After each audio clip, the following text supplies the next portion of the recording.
Շահ Աբբասի բռնագաղթի այդ արհավիրքներից հետո հենց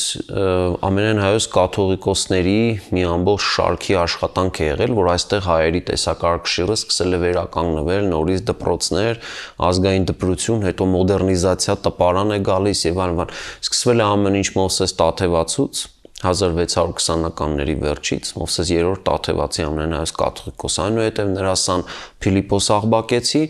այնուհետև նրա սան Հակոբ Ճյուղայեցի, որը բերում է արդեն օրակարգ հենց այն ինչ որ դուք ասացիք ազգային աստագրական պայքարը։ Նա հստակ 1677 թվին հավաքում է էջմիածնում աշխարհիկ եւ հոգեոր էլիտայի ներկայացուցիչներին եւ հարց է դնում, ասում է պետք է վերականգնվի հայոց թագավորությունը։ Ասում է ես չեմ հավակնում թագավորական իշխանության